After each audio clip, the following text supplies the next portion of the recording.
You're listening to Reckless Creatives, a Pipeline Artists original podcast, where Sadie Dean and Jeanne Bowerman share the candid truth about the challenges and benefits of living life as artists.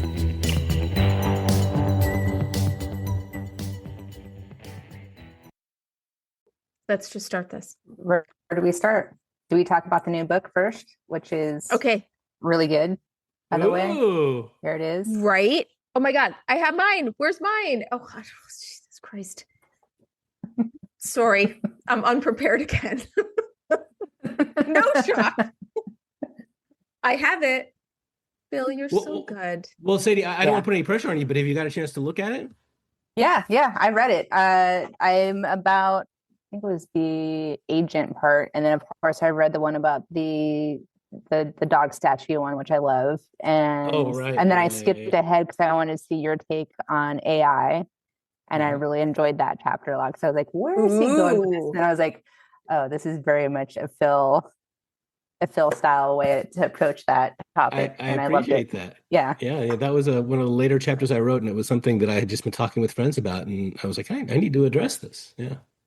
Yes. No, I really like how you did that and how you approached that. And you're like, but here's like the ethical standpoint and your moral compass and all that. And I was like, yeah, okay.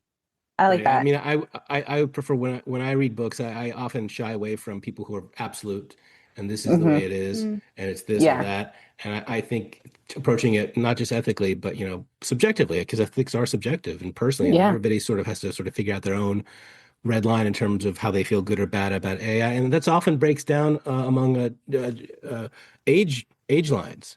Yeah. Demographically speaking, younger people are often much more inclined to use AI, and older people are often like, that's against the rules. Yeah, exactly. I'm one of those people.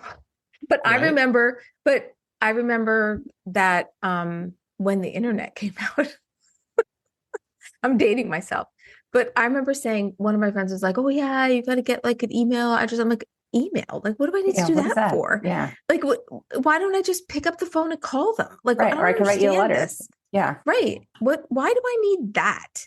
And like, because back in the beginning days, it was like chat rooms and I was like, chat with strangers. Like what? Yeah. But here's the thing. You couldn't pick up your phone if you had the internet. It was one or the other. Oh, because it was dial-up days. Yeah. Okay, we're really old. We've just scared away half of our audience. Okay, kids, come back. We're done. Yeah. We're done talking about being old people. Come on back. Yeah. So, Phil, I got to ask, like, what made you decide that you wanted to write a book about screenwriting? Well, I always consider myself a writer. I don't really write screenplays anymore, but I've always written things. My previous books were about therapy, which I really enjoyed writing about. And I always knew that I would write something about screenwriting. And it started out as the things about screenwriting that I was finding applicable in my practice as a therapist in terms of dealing with clients who were experiencing imposter syndrome, had strong inner critics, dealing with burnout. And then I started to sort of think about how I personally dealt with those things when I was a screenwriter. And then I started thinking about my own experience as a screenwriter, because another thing that I work with clients on, especially clients who are screenwriters, is how to break into the business, how to network, how to present yourself, how to deal with your agent, sort of practical parts of my career that I incorporate into my therapy practice. And then I found myself writing those down. And pretty soon I was writing a guide about how to be a screenwriter. And as I started to develop that, I started to appreciate that, oh, this is sort of cool. I'm not writing a Save the Cat kind of book, although those are great books. I'm not writing about the how many pages your third act should be, or whether you should do 2, 3, 5 act structure, whatever. It was really about the practical aspect of coming up with the idea that you write that script or what your script is about, or what you do with the script after you've written it. So being a sort of naturally bent towards writing and sort of exploring what I could write about, got to a point where I was like, okay, this is the book I'm writing. And then from there on, it just came out. Did you do like some research about like what do some of these other books not cover that I can fill that void? Well, I read a lot. Well, first of all, when I was starting out, that's how I learned to write a screenplay. I didn't study Hmm. screenwriting in college. It was only ironically after I graduated from college with a degree in film that I realized I like writing. So I read story, I think it was maybe before Save the Cat, How to Write a Screenplay in 30 Days. I mean, I read every book I could get my hands on. So as I was writing this, I was looking at these kind of books just to see what the formatting and the covers were like and that sort of thing. Um, but what I appreciated and enjoyed about the experience of writing this book was drawing from my own personal history. Uh, Hmm. the lessons that I learned as a screenwriter for like 25 years in the industry are things that I share with my clients. And I realized it was, interesting for me to actually write those down and have them be able to be shared with anybody. Yeah, Yeah. I like your approach in sharing those experiences, but like what has worked for you in terms of like your streamlining your craft and how you approach tackling a screenplay, like your outlines to how you even save them in each draft and how you can Right. retackle that or breaking out a scene and being like, okay, I could tackle this, and it's not so daunting if I have all 100 pages here. I could just focus Yeah. on this one thing. And it's like, oh yeah, like, duh, that totally works. And Well, but I just like yeah. that process, that clear look at it. Like this is what's worked for me, and give it a shot, and maybe it'll make life a little bit easier for you to actually finish that Yeah. damn script.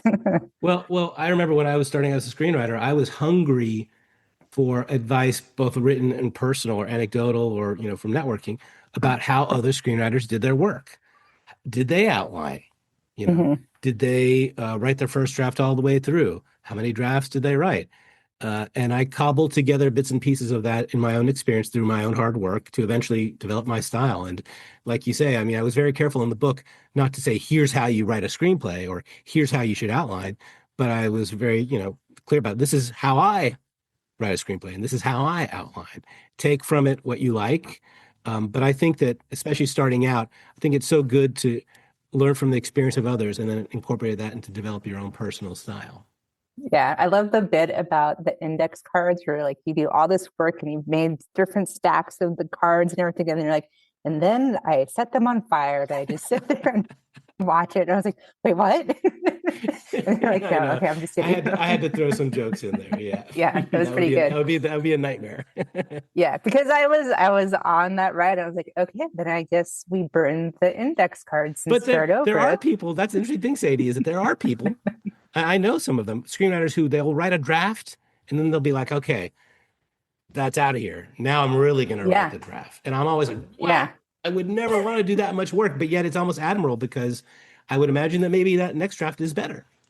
And yeah, sometimes they yeah, do the thing where they retype the whole screenplay Yeah. because they're like, I want to choose and make a conscious decision if this word gets to stay. Mhm. Like, yeah, and I'm like, yeah. that's a lot. That Like, is a Mhm. lot. I wouldn't Yeah. do that personally. But I have done stuff like got my big whiteboard and I like do all this outlining and thinking stuff out on the whiteboard. And then I kind of like walk away and it's like, oh yeah. And then I'm doing something else on some other notepad. And then all of a sudden I'm like, oh wait, I had some ideas on the whiteboard up there. Uh-huh. Right. And it's like Yeah. sometimes you just need to like do stuff to dust the cobwebs off. And The other thing I really enjoyed about your book, Phil, is the equating your screenplay to clay and that how you're building this piece of art and that you're chiseling away and you're reforming it and eventually get to that chapter about your statue is a dog and I don't know, there's just something about it where you could kind of visualize it like that where you kind of understand how you're interpreting this process and how it is that you are molding this thing from Mhm. nothing and then how these different things influence it and how you have to reshape it because of notes you get or how you redo your outline or whatever it is. And I just thought that was just such a clever way to kind of visualize what we're doing as I'm writers. glad you appreciate that, and for the listeners or the viewers, let me just pitch real quick that this is the idea of how writing a screenplay is like creating a statue of the dog, is a metaphor to describe the development process when you start working professionally, with multiple producers and multiple voices, and it's the idea that you might pitch a screenplay, and hey, I'm gonna build a statue of a dog. It's gonna be great. It's gonna be a German Shepherd with the tail and ears. And then you go off and you do it, and then you come back, and everybody has an idea. The ears are too big. There should be a collar. Can it be brown? And you start incorporating those ideas, and then you do another draft, and it isn't quite the dog that you pictured as a statue. But then you go back, and then somebody new is on the project, and they're like, we want to go back to the old collar, but can the tail be squiggly? And you're like, well, that's not really what a German Shepherd is. Okay, but I'll do it. And then eventually you come back, and this is a little bit fatalistic about it, but then you come back with the finished statue, and people are like, that doesn't look like a German Shepherd. And you're like, of course it doesn't. You told me to make the tail squiggly. And now it's Chihuahua. Yeah, now I have a pug. Right. But then, of course, the interesting thing about that chapter is that at the end, after all the frustration, the writer is determined, I'm going to go off. I'm going to do my own dog statue. I'm not going to tell any about it. It's going to be exactly the dog that I want. And then I'm going to show it to people, and they can say I like it or I don't. So those are kind of the two competing kind of experiences in the screenwriting, the development process where you're working with multiple stakeholders versus I'm going to spec this out and do exactly what I want. And then nobody will be able to have any input, and they'll just have to decide whether they like it or not. Yeah. Screw them. But there is value in, the interesting thing is that, this places the producers and the people giving notes in sort of an antagonistic setting. But honestly, part of the job of being a screenwriter is working with people. You know what? It doesn't have to be a German Shepherd. Maybe they're paying me or they're giving an opportunity. So I'm going to deliver the dog that they want.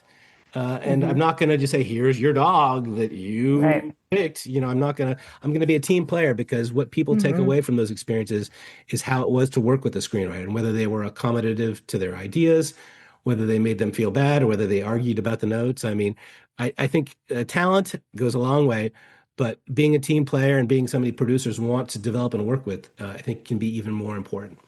Yeah. And I think a lot of people miss that aspect of it, that it's not just about going in a hole and creating a script, that at some point, and also too, like that thing when you sell your first script, and then so many writers feel like, okay, this is it, I've made it, now I'm going to write this other script, a story idea that I had. And it's like, well, actually most of your work is going to be a work for hire, so you're not going to be writing your ideas, you're writing somebody else's ideas. So you have to not be an asshole, you have to be somebody that people want to work with. And a lot of people don't, I think they're not thinking about like what happens once I do that spec that I wrote does get attention and I do get a job. And then what does that look like? What does my life look like when I'm writing someone else's ideas as opposed to my ideas? Right. And speaking to that, Jeannie, like the nature of the job of a screenwriter is often portrayed in media as you're protecting your purity of your idea against the forces of development who want to spoil it. And consciously or not, we can sometimes take that affect into the room and take that attitude, and it's just not starting from a good place. We talk about this, Jeannie, like you learn how to pivot, and you got to learn how to not be an asshole, but you also have to learn how to take a note. And like at the end of the day, you want this to be your career, so you got to be a team player. And of course you should, take that note and really process it. Not necessarily take the note and put it in the thing, but you got to understand that this is also your job now. And yeah, we want to be protective of our precious baby that we're bringing in. But once you hand it over to someone else, it's no longer yours. You're sharing custody. Well, that's also where my therapy work intersects with the screenwriting experience, because there's a chapter called How to Take a Note. And oftentimes as screenwriters, we're sensitive people, we're creative people, we're vulnerable. And when we write a script and put it in front of somebody, we're putting ourselves in front of that person, and we're being judged by that person. And oftentimes when we get a note, which are often criticism or ways to improve things or pitches to change things, we can take that as subconsciously, at least, as an attack on ourselves. And our instinct is to bristle and to defend and explain why that's actually not the case, and why they shouldn't think that, or why that wouldn't work. So I think sometimes the work with my screenwriting clients is to dissociate the note from the self and remember that it's the script they're criticizing, not us. And they're not criticizing the script because it's bad or they don't like us. They're doing it because it's their job and they want it to be better. So it's a whole mindset paradigm to just sort of shift there, to sort of be in a good place to work with producers and take notes. And they could be giving you some note for a reason that you're not aware of. So just listen. I always like getting those notes that make you think. And the other thing, I always tried to do is I don't have to fix this today. Like, I don't have to address this note today. I just got it. I just need to sit with it, figure it out, take a walk, whatever. And whenever I've gotten a note, like I remember getting a note once about a scene that I had written, and a screenwriter who I greatly respect said, I think you need to have the son in this scene. And I'm like, really? But I already wrote the scene. I really like the scene. And why do I need to have the son in the scene? Like, what is the big deal? Like, who needs the son in the scene? And he goes, I just really, do whatever you want to do. But I'm just telling you, I think maybe you should have the son in the scene. So I thought, okay, well, he's wrong. So I'm gonna just prove he's wrong, and I'm gonna write the goddamn son into the scene. It was great. And I was like, because I said to myself, what's the worst that could happen? Because I had another writer who had read it and was feeling sort of like defensive for me on my behalf, and said, you don't need to do anything. That scene is great. And I said, you know what? I want to try it because there's a reason he's saying this to me. So let me just try. What's the harm in trying? I'm just going to try. I'll put him in the scene. And they were right. Yeah, that's interesting. I once worked with a screenwriting team. Part of my practice is I work with screenwriting teams. It's couples therapy for non-romantic couples, work couples, and it started with screenwriting teams. But also I work with co-founders, business partners, and stuff. And screenwriting teams often, like all couples, there's a yin and yang kind of relationship. And one of the writers was pretty amenable to notes and happy to go along. The other one, every session, this guy gave me this note, and this is why I explained it was wrong, and here's why it's a stupid note, and here's why you should know that. And it got to the point where we had to really pull back on that and start to stop seeing the note in terms of how it speaks to us and starting to think about what the note means to the person. Like you're saying, Jeannie, I mean, they might have a reason for giving this note.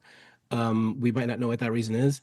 There might be a note behind the note that if we examine and talk about, we can figure out the note. And the best notes are the ones where you get the note, you try to incorporate the note, you don't like the note, so you don't do the note. And then on the next draft, they don't even see it, and the note just goes away. I mean, there's a lot of options, a lot of possibilities there. Yeah. Have you ever had, similar to that client where they are coming in saying like, I'm doing these notes and I disagree with them and I'm arguing with, the producer or whoever it is.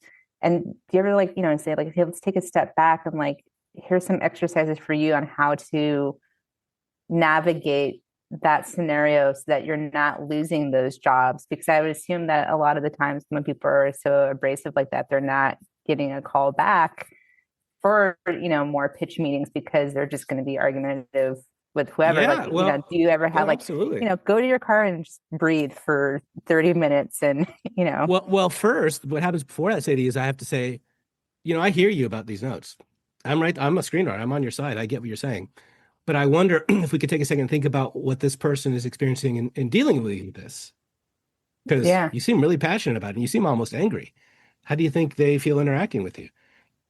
And so we have to change our point of view for a second. Think, okay, the other person, what they're thinking about. And then we can come back to the writer and think about, okay, how are we going to handle this? How are we going to act differently?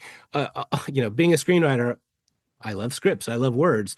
So we will often talk about their frustration with a note, which is this fucking idiot. This guy doesn't get it, that kind of stuff. And then we'll say, okay, well, how can we talk about this note? I'm not sure I agree with your note, and here's why. And, we'll really sort of write a different script so that the emotions don't come across in the words, because somebody's giving you a note and your response to them is, I can't believe you didn't understand that. This is the reason why your note doesn't make sense. It puts them on the defensive. It's not pleasant. But if you can say, I thought about your note, and these are the things I tried about the note, but here are the reasons why I didn't apply the note. It's much more logical, and there's no attacking in it. And oftentimes, people are like, "Oh, okay, you heard me. You tried. Great." Sadie and I did a whole episode about writing partnerships because we've both been in them. It's an interesting relationship. It is. And I actually talked about it last night in the symposium that we had. We had a symposium called Finish Your Project This Year. And somebody asked about, okay, so I can create all of these habits for myself of how I want to get my work done. But how do I get my writing partner to Clive onto this too, Mm-hmm. And so in the recording email, I put a link to our episode about where we vented about writing partnership. Yeah. Well, look, as a screenwriter, I've worked with writing teams who then broke up and became individual writers. I've worked with Mm-hmm. individual writers who then got together and became writing teams. I've worked with writing teams who were fraternally friendly, who were married with children, who had been romantically involved, then broken up and still maintained their relationship. There's so many versions of that.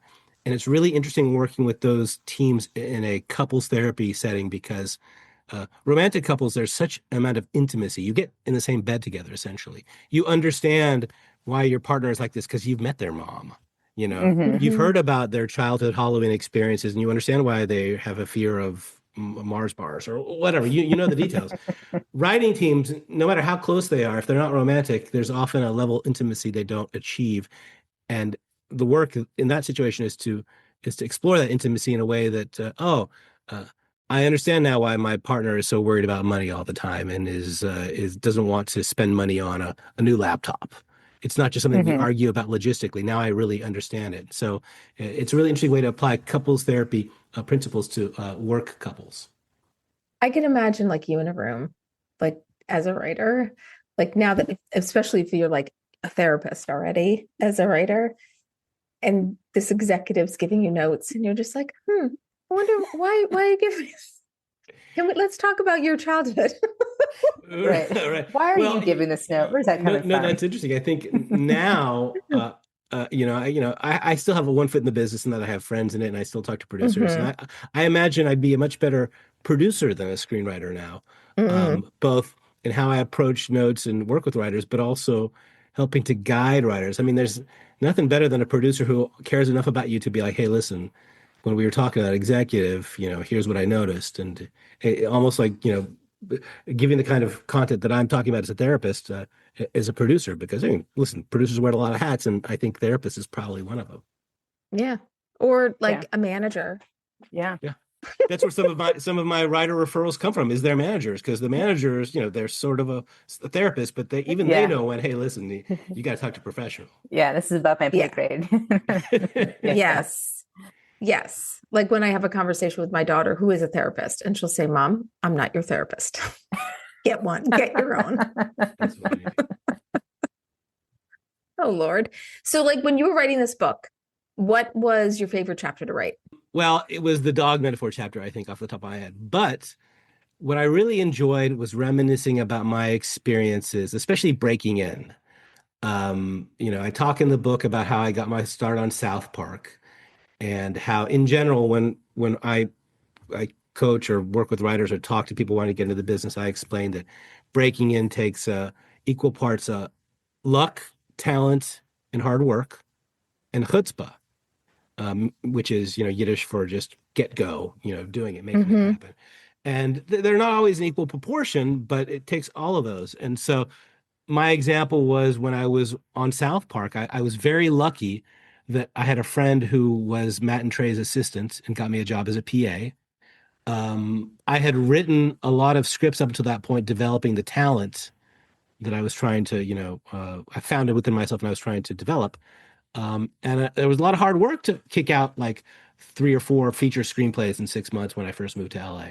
But it all came to a head when I was very lucky to get this job on South Park as a PA, and they were putting together a writing team, and I had a little chutzpah there. I said, "Hey, do you guys have a writer's assistant?" And Matt and Trey were like, "No," because they were, 6 months ago they were just doing this in their garage, like making it up as they went along. So they had no idea how the format might be. So I ended up getting that job. And then the big moment for me was when I was driving Trey around, I think at some point after the writer's retreat, a couple weeks, his car was in the shop and I was chatting him up and asking him about the scripts. And he had mentioned that they assigned every writer a script and he was going to write another one or multiple ones. And he was saying that he hadn't finished it yet and he was really busy. And I said, well, look, I have the notes from that script. I can finish that. And he looked at me like, oh, okay. Like as if it had never occurred to him. And I sort of solved the Mm-hmm. problem for him.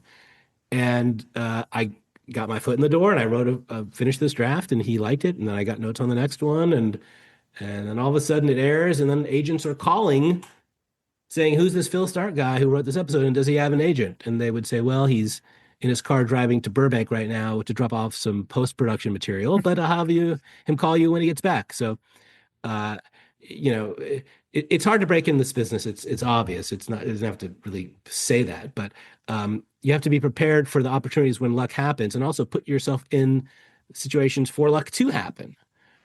So that was one of my favorite things in the book. Not just I'm getting a little wistful even talking about it. It probably is more important to me now than it was then. I wasn't thinking of this kind of stuff then. It was just sort of happening. But that's the kind of stuff that I enjoyed writing that I think that also might be valuable to other people to sort of see my story and then recognize where they might have the same opportunities in their story. So what I'm hearing is if you're a writer's assistant, do something to the writer's car so it breaks down. So you have to drive them around. I left that part out of it. Yes. Yeah, cut his fuel. I cut his fuel line. Yeah. Got to be creative. How's Yeah. that for Right. chutzpah? Yeah. Right. Yeah. Right. Yeah. Yeah. But I think the other thing too with yours is, because you do dive into that and, writing Dude, Where's My Car and that 70s show, it's just like the follow through and like following through from a professional standpoint, but also for yourself, like how you say, like, nobody would have read Dude, Where's My Car if you were sitting around town and people would say like, no, we can't do this, or this is ridiculous, or let's change it. It needs to go a different direction. But you're like, I already finished it. You guys like it or not? But it's like a follow through for yourself in terms of like, this is what I like and this is what I want to write, rather than, getting a barrage of notes. I think but a big factor in success as a screenwriter is deciding what to write. And Mhm. often people Mhm. start off because they have a script they want to write. They have that story that motivated them to become a screenwriter. Then they write it and they realize it was bad and they really have a long way to go. Then they start writing other stuff and the movies that they may be like, they see what they see in the box office. Um, but it will often be the case that I'm working either as a therapist with screenwriters or even talking to younger screenwriters or my friends, where I will hear them say something like, I had this idea that I really like, but it's so stupid. I mean, nobody would ever make this. And that's when I know, okay, that's the script you have to write. Uh, the scripts I think that really allow people to break in are the ones that nobody would ever tell you to write. Nobody would ever tell you to write. And if like I said, like you mentioned, Sadie, if I had pitched, hey, I got this idea, it's about these two dudes who are stoned and they can't find their car and they have this crazy night. My agent Was at the that your time would have son been the other night? Well, it's funny because I'm often with my family and we'll walk out of a parking garage and they'll be like, "Where's the car?" And I'll say, "That's not how you say it, son." But it's often the case that is the script, the one that we like, that the self-critic in ourselves says, but nobody else will like it. That's the thing that we need to write because that's the purest expression of ourselves as writers. And it's often the script out of left field that people don't know that they want, that might not just be what they want, but also the script that makes them say, I got to meet this guy because we have an idea for a script and I like this one, but it's not right for us, but let's get his take on this. So deciding what to write and giving yourself permission to write that script, I think is important. It's hard. As somebody who hasn't read your AI chapter, this made me think of AI because to me, these are the kinds of things that AI can't do. They can only look through what's already been created and then spit something out. But there's that messed up thing in your head that nobody's ever written about that only you can write. Right. Well, let me get into that, Jeannie, the AI chapter, because I thought it was interesting, and this is germane to the conversation, which is that, for instance, the chapter is about how we all have to develop our own ethical guidelines for how we're comfortable using AI or not. I personally don't use AI to generate ideas. I often use it for proofreading and details and facts and checking and that sort of thing. But I know a younger writer who, horror movies are, pretty popular right now and scripts that are enclosed and cheap to make. And they used AI to generate, I think the prompt was like, give me the 20 most common tropes that we see in horror movies. And it kicked him out. And then they're like, okay, I'm not doing any of these. I'm gonna come up with something else. And personally, although as I talk about it, it seems like a pretty interesting use of AI. But I think that's to me, acceptable or ethical, Mm-hmm. because you're not like, hey, come up with a really great idea that I've never seen before that I can write. Right. Although it's so, the line is so fine there too. Yeah. But yeah, I mean, I have friends who are screenwriters who will uh, upload an entire script to Gemini or ChatGPT with the prompt like, you are a Netflix executive with 20 years experience developing and producing romantic comedies, and I want you to read this, keeping the save the cat paradigm in mind, and be brutal with your notes because I want this to be a better script. And a lot of the feedback I get might be bad or not make sense, but oftentimes there is something in it that gives them a grain of an idea that makes them develop it and make it better. So the irony in my own research and experience is that when people, I think at first were scared that AI was going to replace screenwriters, the reality is that it seems like it's more likely to replace executives. That's funny. boy. Yeah, it could happen. It could happen. It's because it's great at reading and reviewing and giving feedback, but it's not Yeah. so great in coming up with ideas, That is a Netflix exec. In fact, sure. no, in fact, in the book, I think in the book, in the chapter on AI, after I'd written the chapter, I uploaded the chapter to AI Hmm. and said, now write the conclusion to this chapter in the style of Dude, Where's My Car? Yeah, you did. And it kicked out a great, it was great. I was like, hey, dude, where's your script? It's right there. It was Right. hilarious. But it makes you realize not just you can get feedback that can feed you creatively, but if you try to use it to end the work creatively, it just seems silly sometimes. Yeah, it does.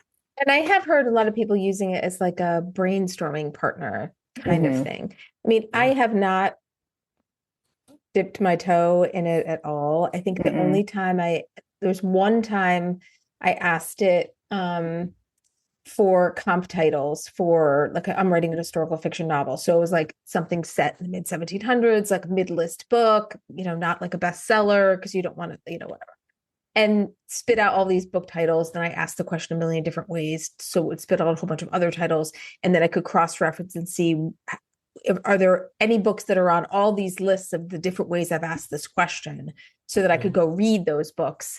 And, but that was just kind of like let me just see what this can do. And then there was one other time I've got these real life characters who I really want to be able to meet each other. And so I had an idea of how they might be able to, like in what circumstance they might be able to meet each other that would be reasonable.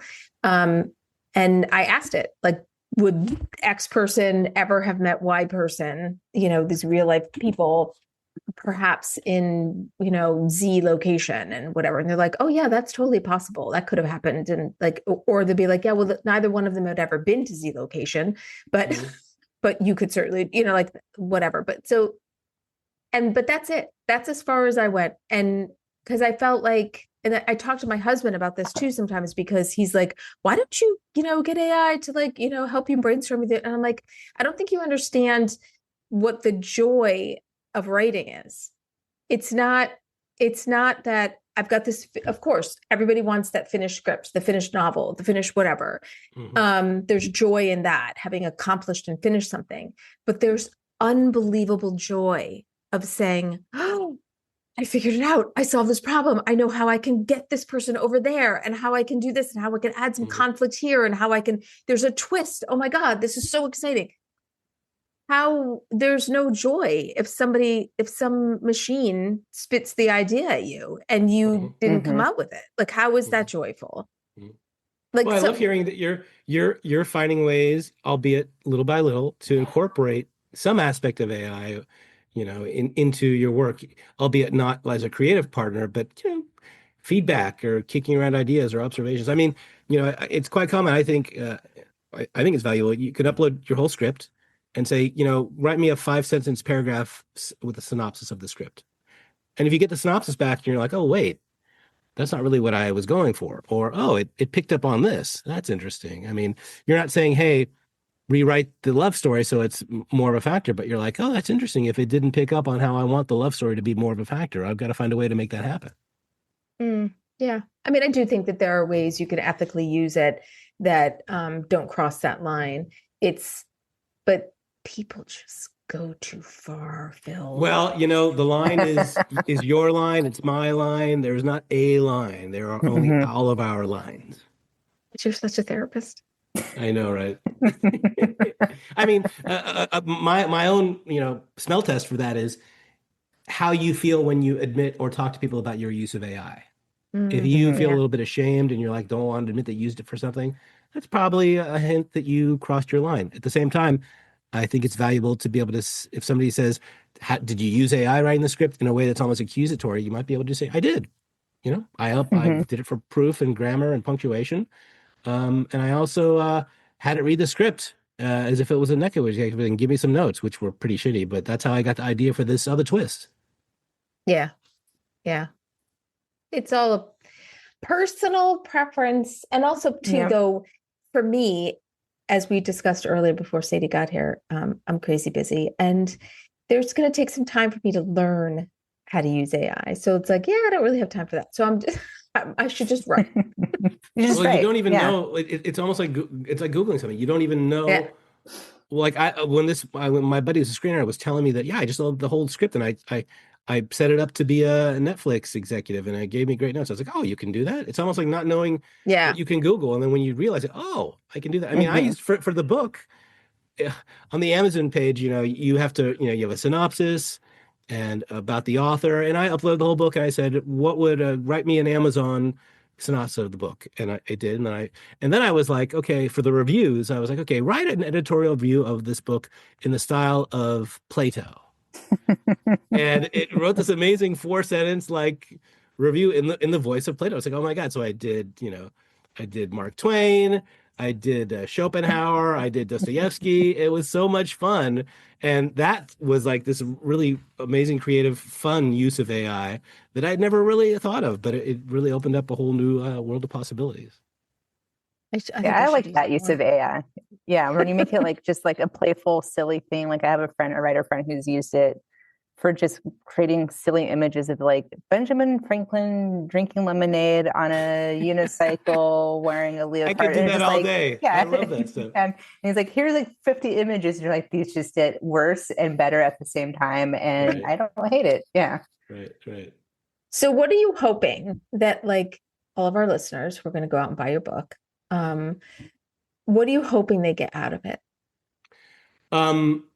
I'd like for people who read this book to maybe feel inspired about the possibility of becoming a professional screenwriter, and to take away from my experience, both in terms of the practical aspects of developing and shaping a script and writing characters, and also how to approach the business, how to learn from my experiences of networking and breaking in, that they can be inspired by and also apply to their own efforts too. And then even for professional writers, I mean, people who have been in the business and are successful, realizing that, oh, maybe I do need to think about how I take notes, or, oh, maybe I am relying on my agent too much. Or, oh, in fact, one of the more interesting chapters to write at the end was how to know when to quit. Because I was a screenwriter for many, many years, but the money sort of dried up towards the end of that. And creatively, it was unfulfilling. And I ended up changing careers and becoming a therapist. But in this business, it's hard enough to break in. But when you get to a certain advanced point in your career, nobody ever says, you know what? You're probably not going to retire as a sitcom writer. You might want to think about something else. You can always get a meeting. You can always get an agent, although the meetings are less exciting and big, and the agents are at smaller and smaller agencies. So that was a really interesting chapter 2 that I didn't think I would write, that applies to a smaller section of the readers, I think. But I think, the title says it all. It's how to be a screenwriter. So there's all kinds of practical advice for all aspects of your career in terms of being a screenwriter. And what I love about it too is that, people always talk about how the industry is changing and, all of that stuff, contracting and blah, blah, blah. But the two things that always still hold true, no matter what's going on the business side of the industry, is you have to have a great concept and you can't be an asshole. Those two things always, that's a constant. Mm-hmm. Yeah, absolutely. Although the irony is that there's plenty of assholes in this business. It's true. Very true. But are they real or are they AI? That's interesting. That's an interesting part of the prompt. You're you're Netflix executive with years of experience developing producers and romantic comedies, and you're also a bit of an asshole. Let's put that into a prompt. Just a Right. bit, just a touch. Right. Do you have your clients read your book? You ever suggest them like, hey, maybe you should read chapter, You Charge them know, double for the book. Yeah. it's an interesting ethical kind of situation Yeah. because Yeah. as a therapist, it's very important for me to not put anything on my clients in terms of expectations or asks that might make them uh, feel differently about our relationship. Right. But a lot of what I've written in the book are things that have developed out of my work with clients that I found were helpful to clients. And some of my clients, I'd say the majority don't even know I'm a screenwriter or that I wrote Dude, Where's My Car? The ones who do are usually interested in and work in the industry. But for me, there's a duality there that I am both people. But while I work with a lot of screenwriting and entertainment industry clients, sometimes there are the clients who just, because I work with men and I work with couples, and they come to me for that. And sometimes they're amused. We're like, hey, I Googled you and you wrote that movie. I'm like, yeah. Yeah. That's Did me. they then ask for your autograph? No, no. But sometimes they'll ask me what Trey's really like or how cool was Ashton or something like that. Yeah. Oh, that's Fair funny. questions. Are you finding, because I know when we spoke to you the first time, and this was a while ago, you're kind of first starting out in your practice, you're writing, but I'm curious, are you still finding time to write for pleasure? And after you've heard countless war stories from your clients and just how you like interpret all of that and like, how do you let that go? Do you do it through writing? Do you through meditation? Well, I'm curious. I still write, but I feel very empowered now. In fact, my first book about therapy, Dude, Where's My Catharsis? When I decided I was going to write this book, I went the sort of the Hollywood route in that I developed the pitch. I worked on a packet. I worked my network to get an agent. I got an agent at William Morris in New York in the literary section. I mean, I was like set. I was so excited. And then they went out with the pitch after giving me notes, which I addressed. And the pitch didn't sell. We got some notes. I started applying the notes. I reached back out to the agents. I didn't hear back. I'm walking around grumbling that my agent has returned my calls. I'm feeling pissy. And I realized I was just reenacting exactly what my screenwriting experience was like towards the end there. And so I reached back out to the agent and I was like, you know what? I appreciate your help, but I'm going to go ahead and self-publish it. 5 minutes later, I get an email. Best of luck. Hope it works out. I was happy to work with you. So now I self-published my writings. And now, like I'm writing a book right now that I'm really excited about. And I know that I'm not just going to send it out into the world and hope somebody likes it. I'm going to produce it. I'm going to format the book. I'm going to develop the cover. I'm going to write the Amazon listing. I'm going to self-publish it on KDP on Amazon. And while it might not be a huge bestseller and I might not get a big bonus or an advance, I'm going to see something created. I'm going to have made something. So it's much more creatively fulfilling for me now in the writing I'm doing in a way that is difficult when you're a screenwriter. Even if you're successful, you might write plenty of things that sell, but they might not get made and they might be out of your control. So I sort of compare it to like being an indie filmmaker, like trying to get financing for a script or trying to get somebody to buy it from you, when it can be much more gratifying to just go out and make it. And ultimately, in the same way that filmmaker might hope that they get into a festival and somebody picks it up and wants to hire them to make a bigger movie, I'm hoping that one of these books I write will, get a lot of attention and, bring me more acclaim as a writer and the ability to then make my next book more of a success. And I love that you're like, okay, no, that's all right. I'm just going to do it myself.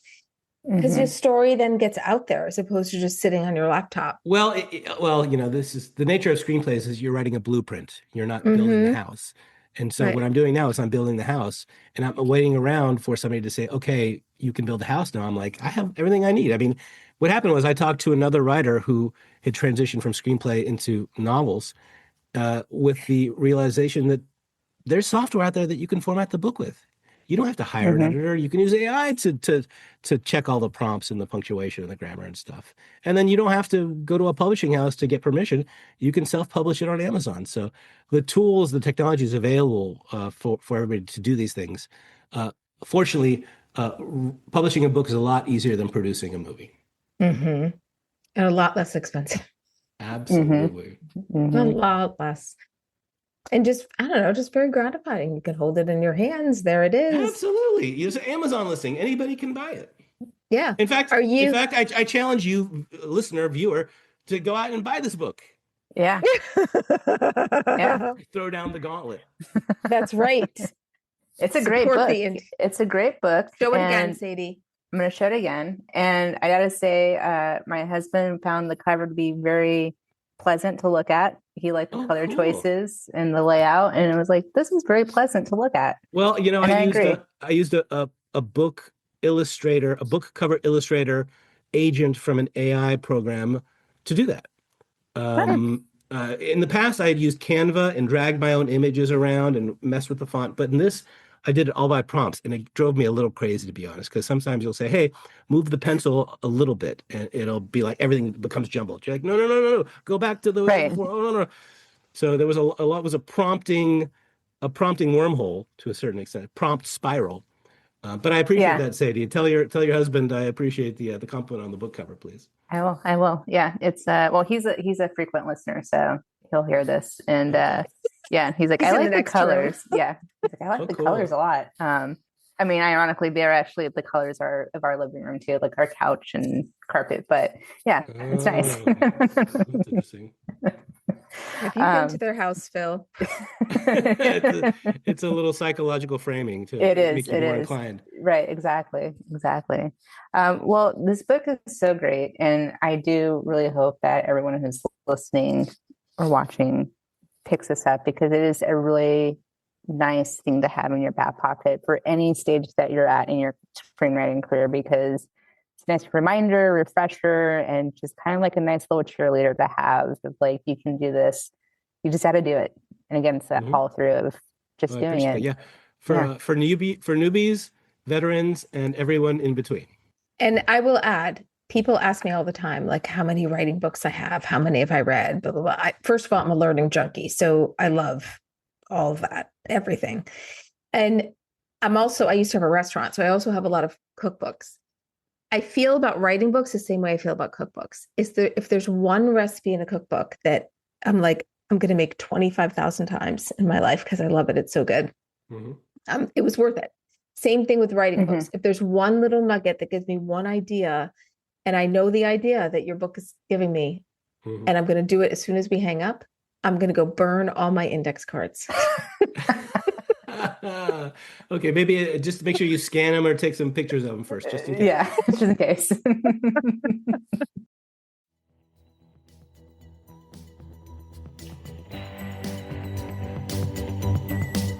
Reckless Creatives is a Pipeline Artist original podcast. Like, subscribe, and follow us on social media at Pipeline Artists.